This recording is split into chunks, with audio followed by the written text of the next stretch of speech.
Very good evening to our respected guest speaker for today, Ms. Sonal Andrews, our respected chairman, and Mr. Ramanaidu, and CEO, Mr. Subramaniam, all dear teachers, parents, and principals of other schools. A very warm welcome to all of you. This is a webinar we wanted to do for almost a couple of months. And we have been kind of postponing because the only resource person I can think of who will do complete justice to this is none other than Sonal ma'am. And she has been a little busy, and therefore, I was waiting for her to get a little free and be a part of this. So this webinar, In Pursuit of Happiness. Happiness is basically a state of mind. And, it is not that people who are happy have no problems. They do too, but they know how to deal with it. So, as I said, you need to have the right mental model. But happiness comes from contentment. Happiness comes from, the feel-good factors. And also, when you start seeing that, yes, there is no permanence. So even if you have a bit of an issue or a problem, it will pass. Okay. So for example, Sonal ma'am and her husband is a doctor in Apollo hospitals. Both were down with COVID-19. In fact, just after the webinar, which she did for us last year, and they were both in ICU, and they have dealt with it so beautifully. And when, Dr. Ravi Andrews had written, very beautifully, he mentioned that, Sonal, even in ICU, she never lost her state of happiness. That is really, really commendable, Sonal. And a little about Mrs. Sonal Andrews. Well, I can say she's a happiness ambassador. And learning happens only when there is passion, confidence, and quality in the environment, according to her. And Ms. Sonal Andrews is the founder director at Integrated Preschool Teachers Training Academy, the IPTA.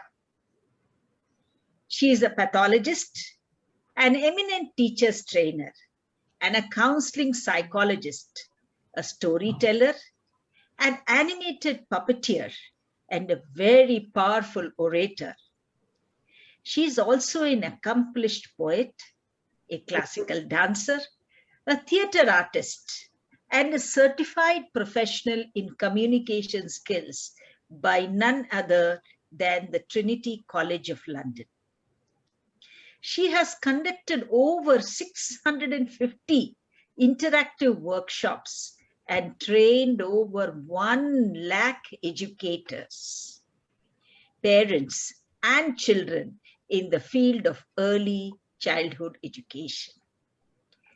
In the last 1 year of lockdown, her webinars for teachers and parents have reached more than 5 million viewers.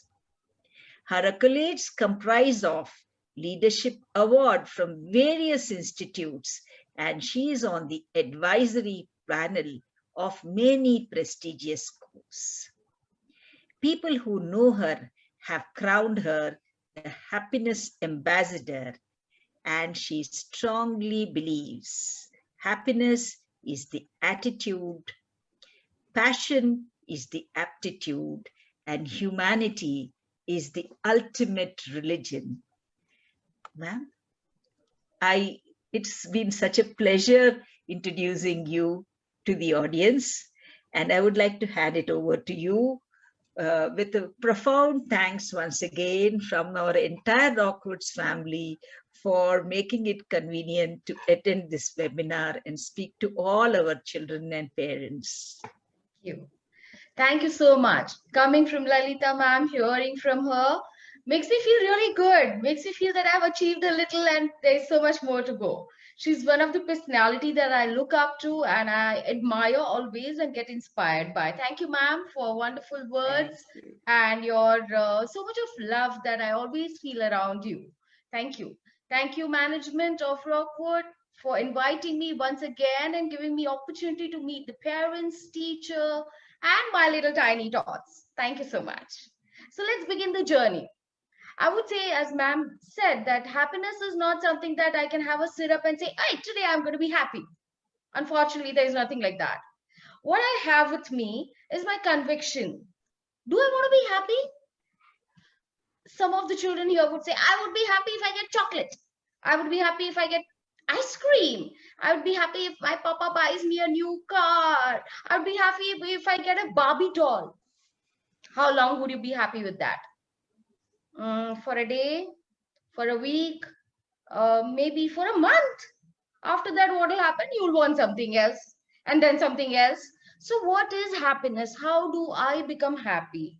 Uh, is it possible to be happy all the time when teacher is yelling at you, or as adults, our job is not taking well, our health is not good? Is it okay to be happy then? Are we mad? Are we eccentric to be happy in said situation? Now, these are the questions that we need to ask ourselves, and that will define what is happiness for us. I believe very, very strongly that it's something that I will decide what I want to project, and that is what psychology says. I'll give you a simple example. If me and Lalita ma'am are sitting over a cup of tea or a coffee, the table is set very beautifully and the teacup is up to the brim, and then there is an earthquake. You know what is going to happen? The teacup is going to spill over, right? And what is going to fall out of it is tea, because the cup was filled with that. Now, this is the analogy that I want to give for what my brain is filled with. Just think about it. Any situation that is out of normal, calamity, you know, things that we don't know what we are going to do. At that time, our brain has to spill out what is within us. Is it sorrow? Is it jealousy? Is it competitiveness? Is it peace? Is it happiness? Is it some belief, some faith that, you know what? End of the day, all is well, all is well, all is well. And that is what you're going to spill over, my dear friends. What is in you that you're going to spill over is a question that you consciously have to ask. To talk about myself, to begin with, I was not what I am today. Rather, if you ask my cousin and my close relatives, they would say that I was an introvert child who would take a storybook and hide behind it. Never ever speak a word. Rather, to tell you honestly, I failed my UKG because I was not speaking. But my teachers, my parents, my family believed in me that one fine day this bud is going to bloom. Dear parents, dear educators, this is the belief that I learned is most essential as an adult to develop, to be happy. That whatever is happening wrong, one fine day, it is going to stop. If it is going to remain bad, that's not the end. I know it sounds very cliche when I say that in such a filmy manner, but trust me. Today, that same child who was failed in UKG for not speaking is a speaker of the day. And as ma'am rightly said, I had my peak season of training teachers in month of May and June and July, and I enjoyed it. Yes, I missed meeting them, offline and hugging them and talking to them and touching them and making it extremely interactive. But nevertheless, I got an opportunity to meet them. Isn't that happiness? Whatever bad has happened from last 1.5 years to the world, I won't say to you and me, to the world. You know what? We are not the only ones suffering. Everybody's suffering. And mera gum kitna kam hai is what you need to remember. There's a beautiful analogy that somebody had given, that a professor invited his ex-students and he put a plate in front of them and said, there are tomatoes here. Pick every tomato and write with a marker as if it's your problem. So for an example, you have a financial problem, write it on the tomato and put it on the plate. You have a health issue, write it on the tomato, put it on that. You have a problem with your children, write it on the tomato and put it on that. Everybody did it. Some had 3, some had 5, some had 10. Now professor said, good job done. I'm not going to judge you over your tomatoes. What I'm going to ask you is just get up from your chair and walk around the table. Read everybody's tomatoes, read them. And the time was given. Everybody got up from their chair. They started reading each other's plate, what was written on the tomatoes. And then when they came back to their place, the professor asked, would you like to shift your place and pick up anybody else's problem apart from yours? This is the opportunity I'm giving. And it'll be a boon. You know what? Your problems will disappear and you'll pick up those new set of problems. Are you ready? And guess what was the result? Everybody took their own plates. I know my problem and I'm the best at solving them. When I studied psychology, as a counseling psychologist, you will be surprised. I was taught and trained not to advise people, simply to listen to them. My dear friends, today onwards, that is what we need to do, is to listen, is to visually absorb and think. These are the inputs in our life. The problem that nowadays I'm observing, the stress that I'm seeing in people is because there is more of output than the input. And that's an imbalance. Just think about what I'm saying. Are you reading enough? Now, this reading doesn't mean academic reading, book reading, fiction or non-fiction reading, even reading people. Are you reading them? Are you empathetic? One smile of yours can change 10 people's state of mind. Do you know that? Have you taken an oath to smile in any situation? As ma'am mentioned, when I entered the ICU, diagnosed with COVID 4.5, co-red it is called, 6 is fatal. And I entered with a smile because in my brain, I had convinced myself that if I go next to my husband, he's going to get off the oxygen. Now, that was so foolish. That was so idiotic being a scientific person. But you know what? I had convinced myself about it. So when I got COVID, I was thrilled that now God is going to make sure that things are going to go right. It's all here, my dear friends. Whatever trouble that you have been through, how strong and how tall do you stand, and what do you spill out? What do you do about it? I tell my students, now let me remind you, my students are 18 to 45-year-old women who enroll with IPTA to become pre-primary and primary teachers. These women are either homemakers or graduates. They come with their set of issues. Everybody goes through struggle in life. Have you met anybody who has never had any problem? Which my life is super duper, I never had a problem? We all go through it. But what is our attitude during that problem? How have we been dealing with those issues? Now that is what talks about your mental state that ma'am was talking about. So I'm sure all of us understand what is the topic of today, pursuit of happiness. Rather, I would like to say it is a decision of being happy. Are you sure that you want to be happy in life? How many complaints do you do in a day? How many people or circumstances do you complain about? Think about it. Make a list of it. In front of it, write the solutions. Are they in your control?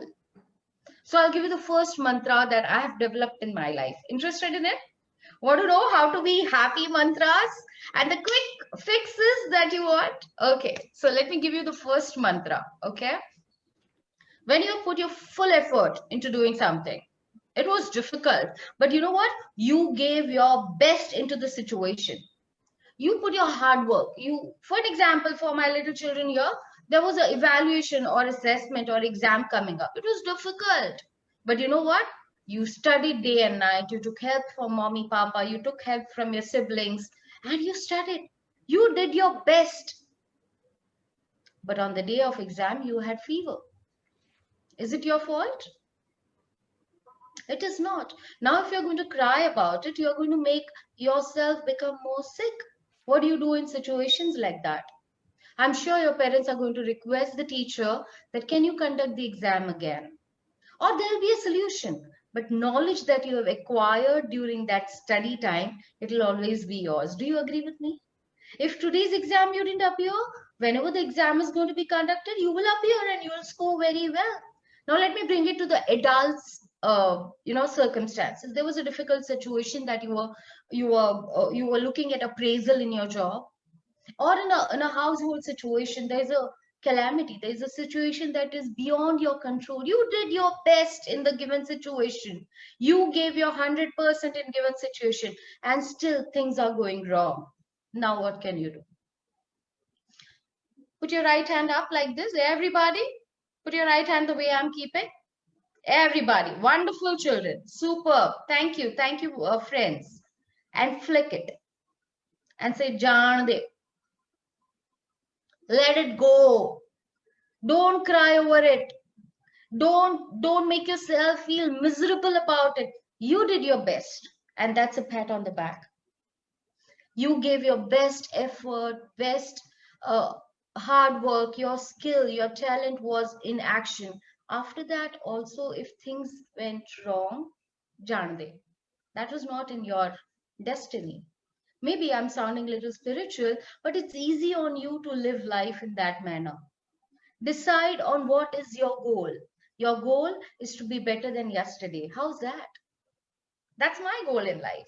In November 2015, I met a mentor called Mr. Shantaram, and he taught me something very beautiful. He said, I'm sure you've heard this, but let me put it in his words and tell you again. He said, your competition is you. Why do you tell good morning to yourself? Why do you say good morning to yourself every morning? Have you learned something new every day that makes your morning good? Now, I was puzzled. I was astounded. Every day learning something new. Oh my God, please. As it is, we have so much to do in that. Learn something new. And then I thought about it. If I learn every day something new, what will I do with that information? I will share it. The moment I start sharing some nice things, how will people think about me? They'll think very good about me. When they will start thinking good about me, how will I feel? Good. How simple is that? How your morning became good. So I started maintaining a diary called Good Morning Diary. In that diary, throughout the day, whatever I learn, which is new, it can be a new hairstyle, it can be a new song, it can be a new art of cooking, it can be a new quote, it can be a new mathematical trick. I started writing it down, and I have diaries and diaries of things which I have learned. They can be tiny. They can be a new way of putting nail polish. They can be anything, my dear friends. But are you learning something new? Now, as a human being, our nature is to improve every day. Remember, when child is born, it's lying on his back. Does child remain like that? Or do you give a tuition? Chalo, chalo, beta, you have to turn on your stomach. Come on, start. No, you don't have to. The child learns to turn on his stomach on his own. And that is a survival skill. That is an improvement instinct that every human is born with, my dear friends. Are you using those instincts? Are you learning every day something new? Are you asking yourself that, you know what, learning is fun, then I can show off to everybody if I learn something new? How's that? And that will give you that glow of being happy, of being a learner. I think being a learner, all the teachers and parents will agree over here that children have abundance of energy. Do you agree? Children are full of joy in whichever situation. A lot of people asked me when new virtual teaching started, that do you think children will be able to adjust? Do you think it is okay for children? Let me tell you today, let me decode it for you. Children can adjust in any situation.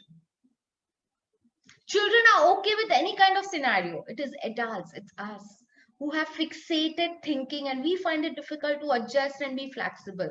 My babies under the age of 12 are highly flexible.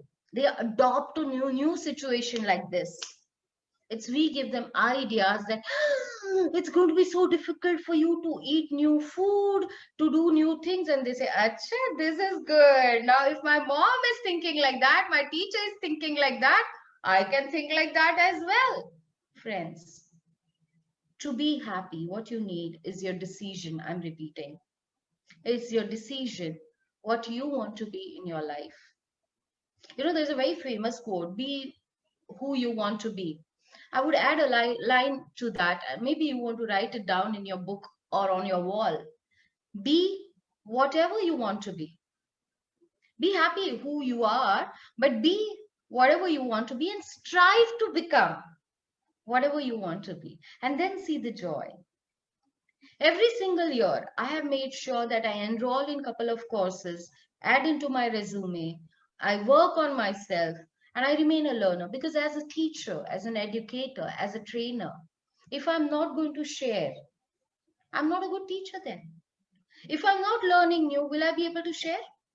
I'll be scared. If I share away, then next time, what will I talk about? So I will not do it at all. The more I learn, the more I glow.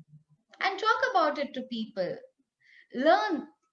Silly things is also okay. Like my daughter calls me one of the person who is the most nonsense person, and I take pride in it. My daughter is 17-year-old teenager who tells me, "Mama, behave yourself," and I take pride in it because I have a child in me whom I bring out in front of her, and she mothers me. How easy that is on me. It's my conscious decision again. My dear friends, whatever you do, are you giving your 100%? Are you deciding that today, if I'm here, I need to go a step higher and a step higher and a step higher? You'll become a beautiful human being, and that will derive happiness from the environment. So, first mantra I gave you is Jaan de, let it go. Give your 100% and then let it go. Whatever happens, in Gita it is said, Karma kar, phal ki chinta mat kar. It's just like that. Or little children will be able to relate with my movie called Frozen, where Elsa sings, "Let it go, let it go." Exactly, let it go. I like Punjabi language lingo, so I have made it Jaan de. Make it easy on yourself. Don't beat yourself over things. It's really important. If life is unfair to you, it's okay. That's normal. It's natural. Life is unfair to everybody. Otherwise, we would call life a big fair. It's not. It's really not. But are you ready to deal with that unfairness? Can you smile through it? Can you be taller during it? Can you put your chest out and say, "It's okay, bring it on. I have a faith. All is well, all is well," and move on? The second thing that you need to ask yourself is, what is your goal in life? Start with a small term goal, that today, whole day, I will make sure that my mommy and daddy don't have to shout at me. And I will also not shout at them. Now that can be a small goal day, one day. End of the day, your parents will come and say, "Are you feeling okay? You've not shouted, you have not demanded." Actually, you don't want to shout. Does it make you feel good when you shout? Do you feel happy when you say "ah" and all that? Do you like it when you do that? No, I'm sure you don't like it. Do you like it when your mommy or papa does that? They do that? I'm sure you don't like it. So that's the second thing that I'm going to talk about. Is it okay to feel angry? Now, happiness and anger are two completely opposite things, right?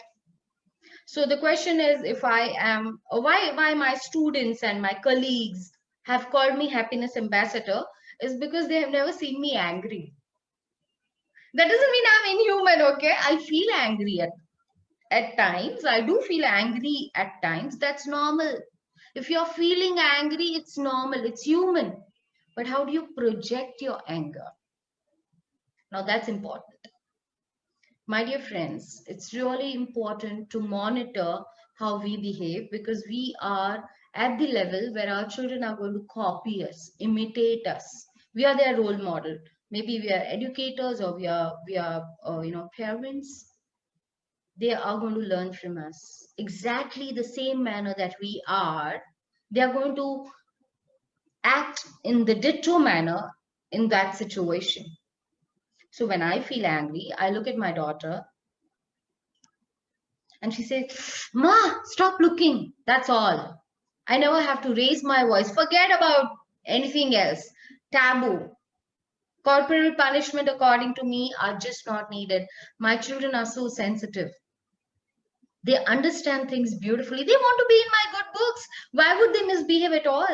But are we listening? Are we understanding their anger? Are we understanding their confusion?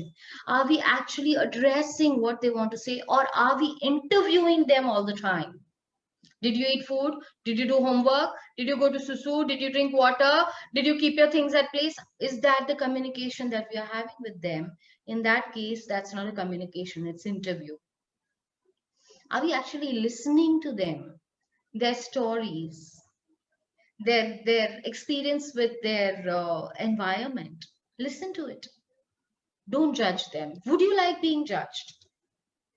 If somebody is, a small task of making tea, all the women out there, if you're making tea in your kitchen every single day, you can close eyes and make tea, I'm sure. And the best tea, every day's tea. But if somebody is watching over you and telling, what did you put now? How much did you pour? Your tea was, your hands will start shivering now. Similar things happen with children.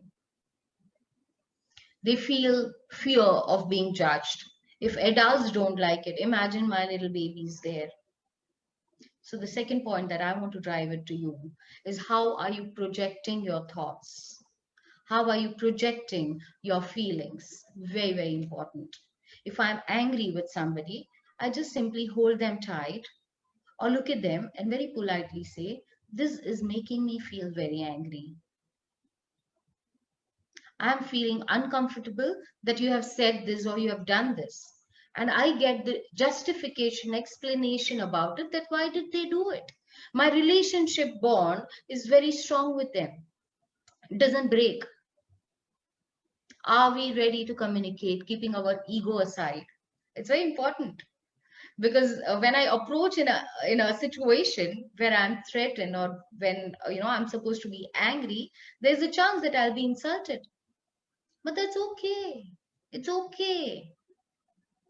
It's absolutely fine. People that we get angry with mostly are our loved ones. Do you agree? We never get angry with outsiders and strangers. We get angry with our own people whom you love the most. And most of the time, the answer I get, "Why do you get angry?" So that that person learns the right thing. They do the right thing. That's why I get angry. I want to teach a lesson. Hello. First of all, when you are loud and you look angry, the opposite person is switched off. There is a part in the brain called amygdala. And I'm not making this up. If you check anatomy of brain, there is a small little gland called amygdala. It's a stress button in your body. Ting! The moment somebody speaks loudly or looks angry, immediately that button starts acting up. And that freezes the child, or child runs away, or child fights back. Not only child, any human. What is the use of getting angry is only spoiling your physical health, your mental wellness. How do you project your feelings is very important, and that's why emotional quotient, being emotionally empowered, being emotionally stable is very important. That doesn't mean you are numb. That doesn't mean you're very practical and you don't feel things. You need to feel things, yes, but you need to convey in a right manner. So when I'm upset, I'm upset. There is no way about it, but the way I convey that I'm upset is very polite. Happiness is something that you give it away. There's a beautiful song. If you Google it, you'll find it. Happiness is something you give it away. You give it away. you give it away, it comes right back to you. And that is how we are brought up in Indian culture, especially. That keep everybody happy around you. Have you got this? That you are just a little, but keep everybody happy. Now I'm going to break this myth. That's the third thing that I'm going to talk about today. Happiness is something you give it away by being happy and creating aura of happiness, not by sacrificing all the time, adjusting, being bitter. I do so much for everybody, nobody loves me, I do so much for everybody. Please don't do that, my dear friends. If you're cooking for your children at morning 5 o'clock so that they get healthy breakfast, healthy food, you're doing because you want to do it. You love your children. They are not demanding it. They will prefer a Swiggy, spending money, eating outside food, that finger licking food, which has all the preservatives and soda.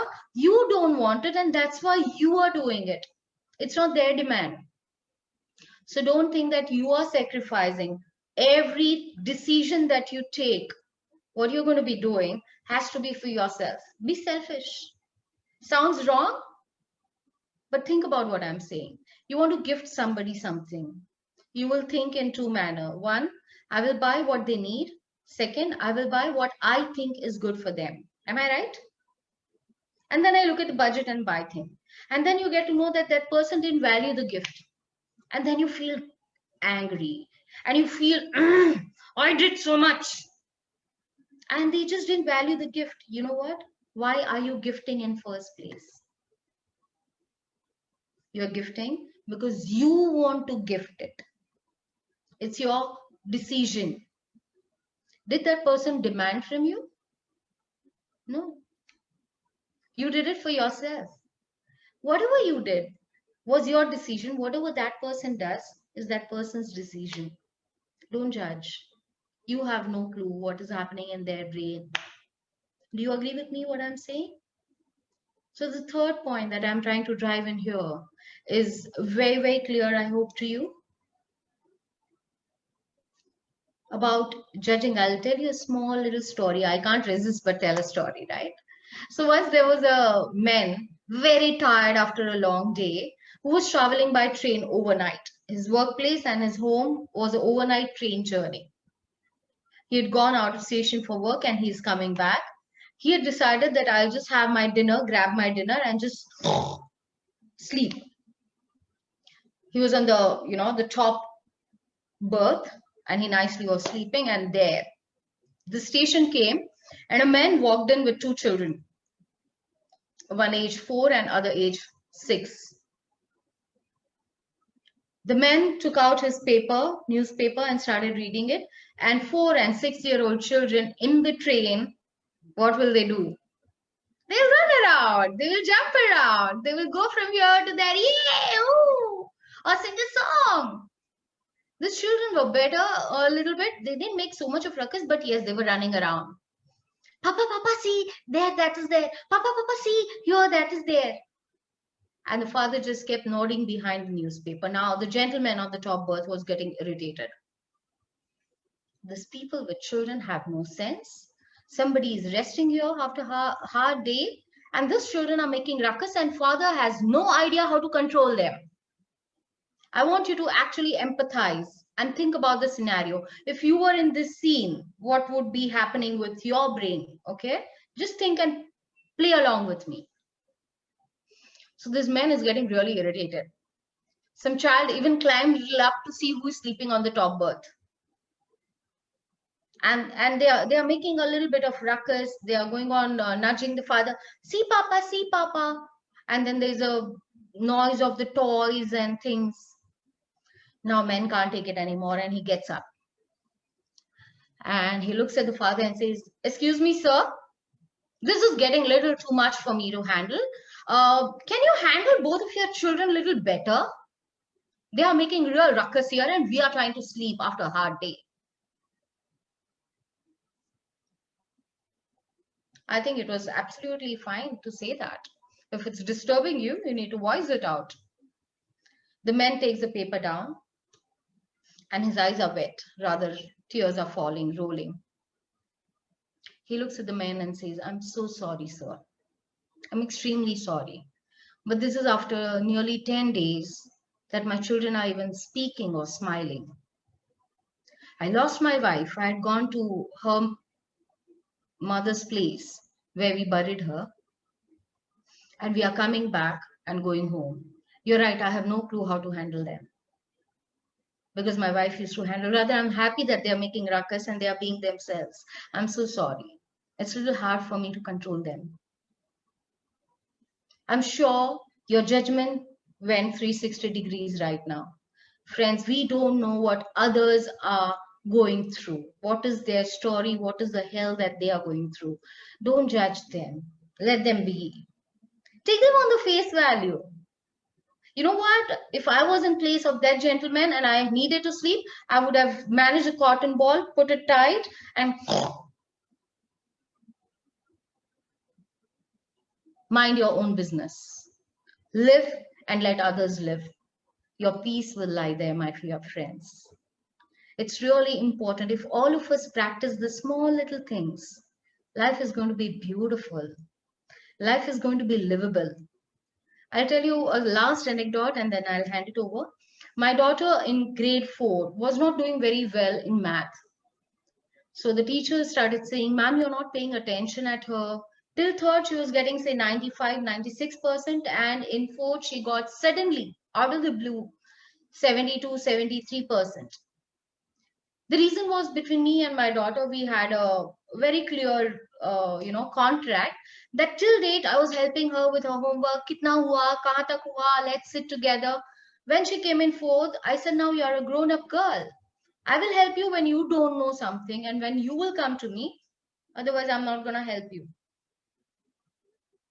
She found it very difficult to come to me asking for help, and she started learning on her own. Yes, her percentage dipped. So when I went for parent-teacher meeting, all her teachers were very unhappy with me. That as a mother, I am not contributing.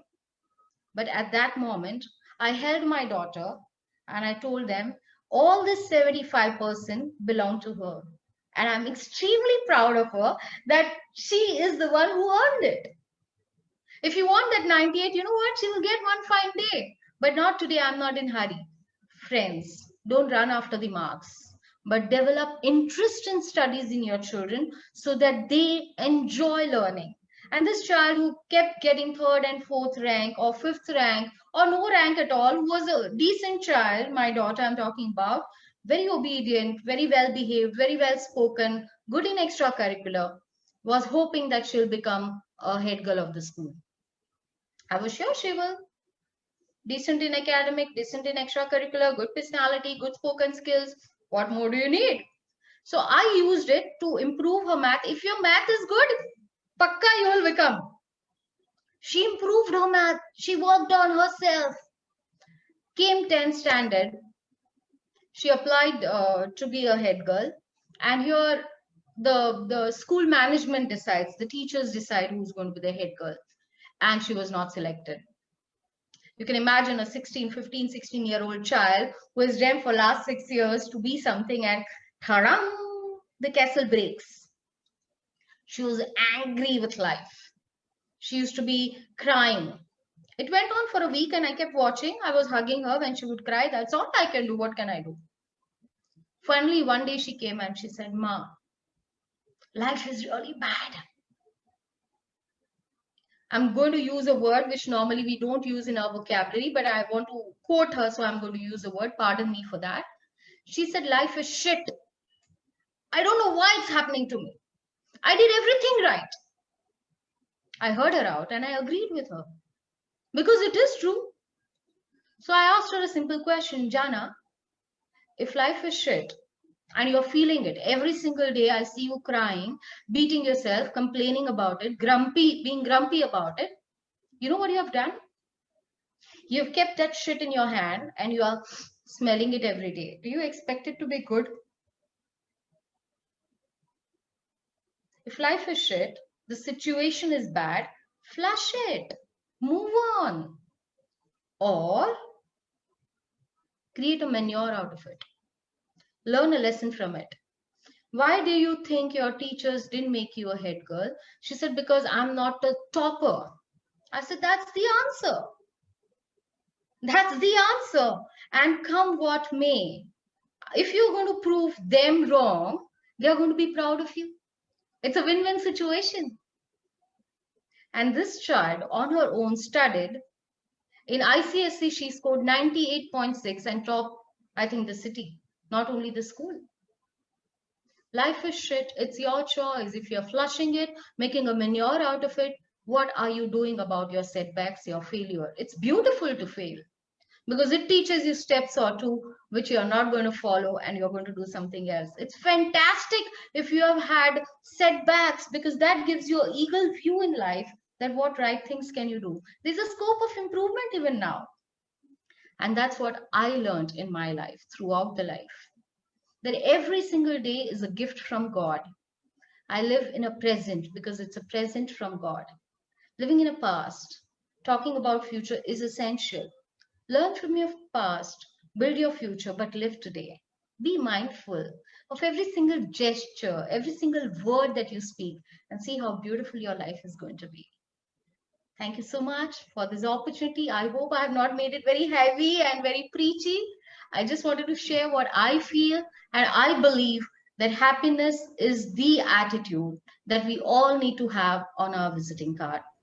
When somebody meets me, I need to make them feel that I love them, I want them, and they are important for me. If we all practice, I'm sure this world will be a peaceful world and a beautiful world.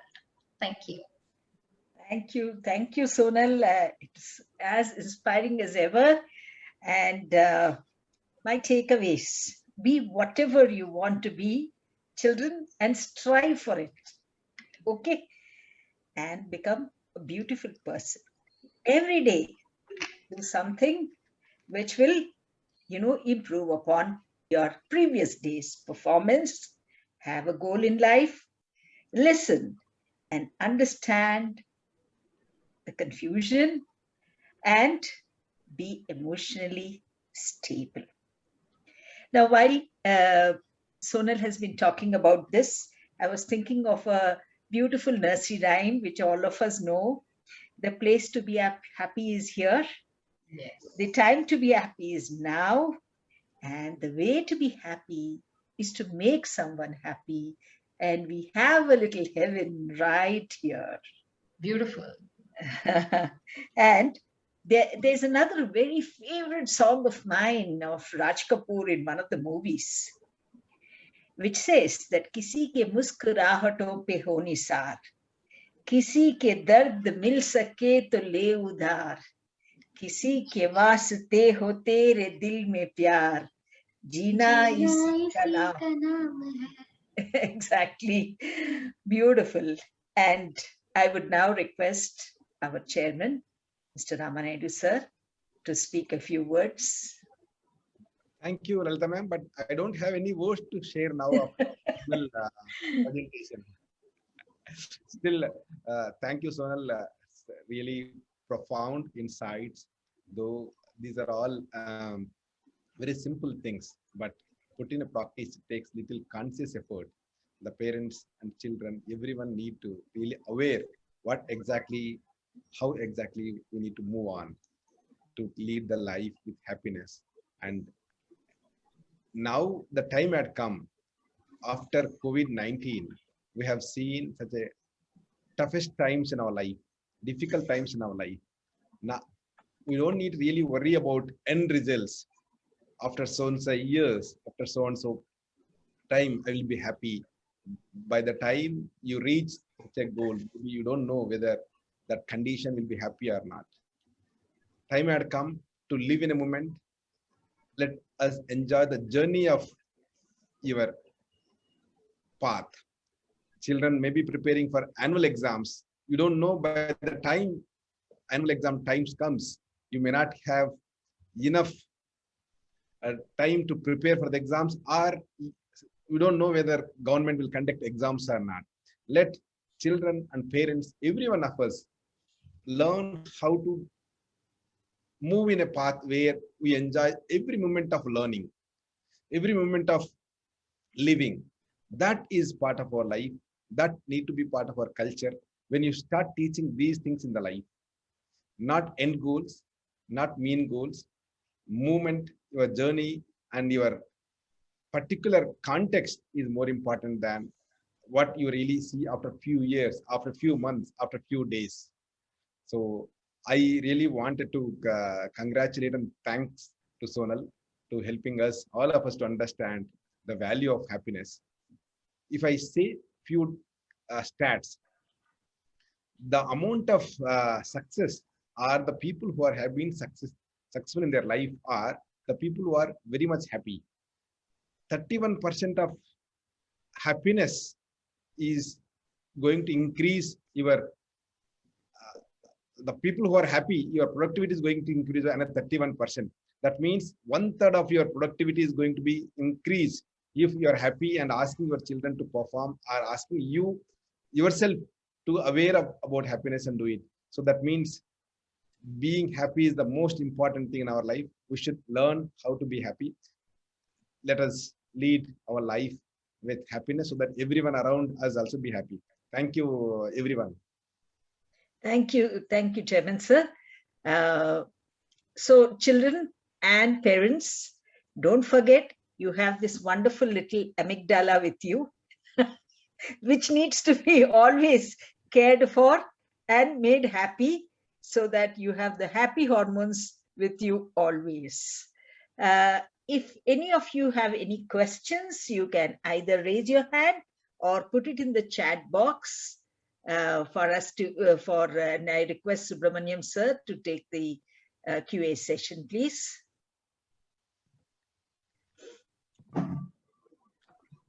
Thank you, Sonal ma'am, and Naidu sir and Lalita ma'am. And if anyone wanted to ask question, please go ahead and put it in chat window, or you can raise hand. So we'll unmute you and you can directly ask question to Sonal ma'am. Any child wanted to ask question? I could see. Yes, Tanish has raised his hand. Okay. Anyone?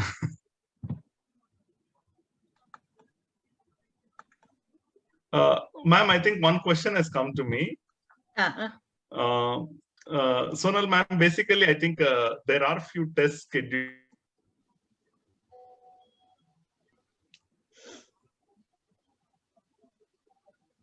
Sir's window is... But stuck. Yeah. Please. Yeah, so the question I read in the chat box, shall we start with that?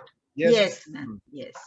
So it is saying, how do we control when we are angry? A wonderful question, my dear baby. It's really important to recognize that you're angry. You have done that.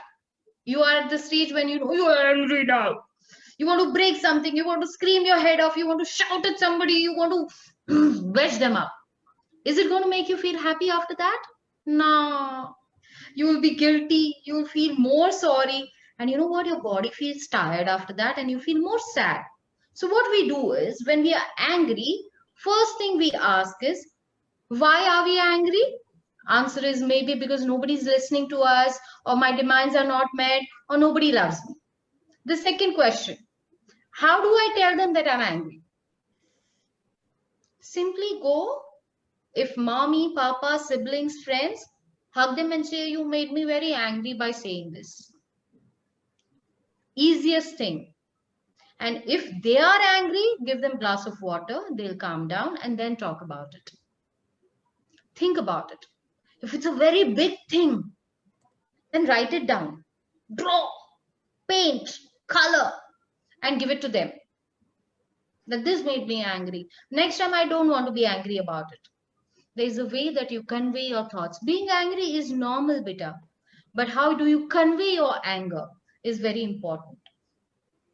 So calm down, sleep over it if it is a big issue. For adult, it can be a good idea to sleep over the issue and speak about it next day. And after that, raat gayi baat gayi. Forgive people, forget people, and move on. Otherwise, your heart will be piled on with that pent-up energy. Talk about it, address it. Especially children, talk to each other, but be polite. It will help you. If somebody says very nicely to you, I'm very angry with you, how would you feel? You will feel like telling them, no, actually, I didn't want you to get angry. I did it because of so and so reason. Your life will be sorted. I hope I have answered. How can Yes. we control our laugh? Why do you want to control laughter? Don't control your laughter unless it is towards the adults or at the wrong place. Drink water. Always keep a water bottle near to you. If you are, suppose somebody is telling a saga again and again. A lot of our elders have that. They tell the same story every time there's a new mirch masala in the story, And you say, oh, my grandmother is lying. But you can't laugh there. That's not polite. So at that time, drink water, go and cuddle them. They'll understand. Otherwise, laugh your heart out. I laugh every day so much that people call me joker and clown. So it's fine. How can we be happy when we are failing? So first question you need to ask is, did you put effort before failing? If you have put effort and still you have failed, I'm with you. But you have not put effort and you have failed, you need to kick yourself. It's not something that you have done great and you can be easy about, but your failure has taught you what is the gap between passing and now you. So you know exactly how much more mehnat, how much more hard work you have to do. You have got an exact parameter now that what more you need to do. There are two ways. If you fail, you cry. If you fail, you laugh. I'm not telling you to laugh here. I'm telling you to work so hard that people who laughed at your failure now will be biting their nails. How's that? Think about it. Failure is not a joy. Happiness doesn't mean you're all the time. Happiness is a composure in your brain. Happiness is your state of mind. As Ramanaidu sir rightly said, it will give you a path paved for you if you are happy. If you are angry, if you are upset, if you are sad, you will be confused. Your mental state will be all confused. You can't see the vision. Then how will you do the task? You will again fail. But if you're happy, okay, you know what? Whatever happened, I know where I went wrong. I'm going to work harder. Mama, can you help me? Papa, can you help me? Teacher, can you help me? Bhaiya, can you help me? And move ahead. There's no harm in asking help and giving help. Okay. So I hope that's the third question I see here. Any other questions that we have? One more question, ma'am. This is from a child. If I see someone who is sad, what is that I can do to make him happy? Wonderful question. I'll tell you a small story about it. My mother was a working woman and a very, very practical lady. In her time, she was a proactive. In our culture, I come from a Gujarati Jain background where women were not going to be, not allowed to be working at all. She was the only woman in my entire community who was working. So you can imagine how proactive she was. There was a phase where my father, who was an engineer, in his factory, there was a lockdown. Financially, the family is struggling. My mother had a very severe arthritis, but she had to keep working because she was a breadwinner for a short time. And I kept seeing her very sad and sad and sad and sad. As a child, I didn't know what to do. I would tell her, Mama, smile. And she would, But you know what? I knew that she's sad. So you know what I did? I conjured up a lie. I was in class 6th. I was 12-year-old. I told her, Mama, in school, no, I got an award of ideal student. That made my mother happy. She cooked a special meal. I forgot that my mother and my principal are best friends. Come Saturday, my mom knew the truth. She came home. She held me very, very tight. And she told me, Sonal, I loved it that you wanted a smile on my face and you wanted me to be happy, but it hurt me more because you lied. Just tell me that you love me and I'll be happy. Just tell me that it pains you to see me sad and it'll be enough. You don't have to go extra measure, especially lie, because now I'm more hurt. That because of my behavior, my child had to lie. So lying, I just stopped from that day onwards. I could tell her any truth in the world because I knew how much is going to be hurt. If somebody is sad, your job is to cheer them up in the manner they will like. At times, people want to be left alone. Give them that joy as well. You can't be, kya hua, kya hua? Tell no, tell no. Tell, I know you're sad. Tell no, tell no. No, you know what? Hold on. Give them a beautiful tea that you can make, or they love coffee, get it for them. Get a flower from the garden downstairs, or write a note that I love you so much. Your smile is most precious for me. Simple things. Keep it simple. Don't buy gifts. Don't worry about doing great things. Small little things give us joy, my dear friends. If you don't want to see people around you sad, the first thing you can do is be happy yourself. If they love you, they will immediately be happy with you. Do you agree with me? I think, ma'am, one child wanted to ask a question. Let me unmute her. Sure. Arshika, please go ahead with your question. No, and Hello. Tell me, Harshika. I think she has a little trouble. Satvika, please go ahead.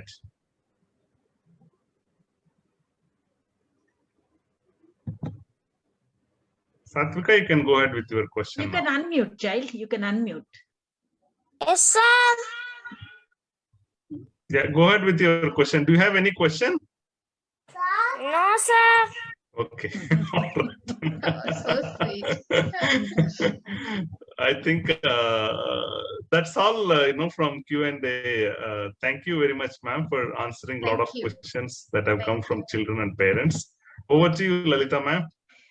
Wonderful. It was an evening beautifully spent understanding more about happiness. And like ma'am said, happiness is a state of mind. And also, happiness is a journey. It is not a destination. Okay, you don't, go towards it, but as you're going towards your goal, you are happy. So it's a journey rather than a destination. But my profuse thanks to Sonal ma'am and Naidu sir and Subramaniam sir for providing this tech support, and to all the children and parents who have made it convenient to come and attend this. Thank you very much. We sign off here. Thank you all. Bye-bye. Thank you all. Thank you, Sonal, once again. Thank you all the parents. Thank you all the children.